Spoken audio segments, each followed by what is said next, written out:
people keep looking at China. Every time we say India is not doing well, start getting a little bit, introspective. Look at China and say, what are they doing right? I mean, there's a bunch of things that China has done right. I'm not sure they're the ones that we necessarily want to emulate. China has a much better labor force. Their real wages are only beginning to go up past ours, and their productivity levels are much higher, partly because their education and their health is better.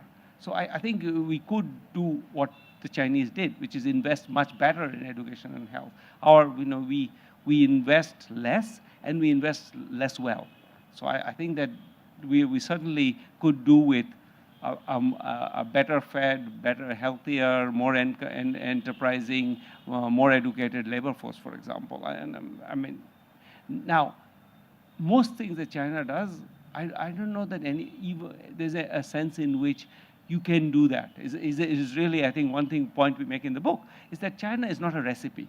It's kind of a set of guesses that they made, which happened to pan out. If those guesses, you asked some economists in 1985 or 89 whether those guesses are going to pan out, they would say no. In fact, the Wall Street Journal explicitly did that.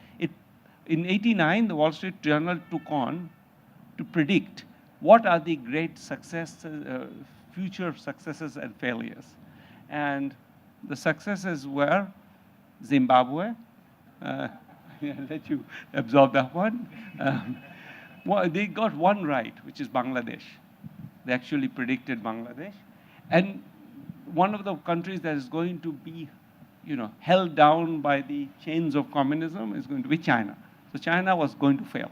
So I think that, but I think there's an important truth in that, which is that no one looking at China, even today, if you told them and didn't tell them what happened in China, said, do you expect an economy where the government controls the entire banking sector pretty much, and 65% of the capital stock is in the government sector, is going to be the fastest growing large economy in the world? The answer most people will say is no, no way. I mean, that's not possible. So I think China is such a remarkable example. In some sense, it confounds everything we know. So I think saying that, do like China is sort of like saying, play cricket like Sachin Tendulkar.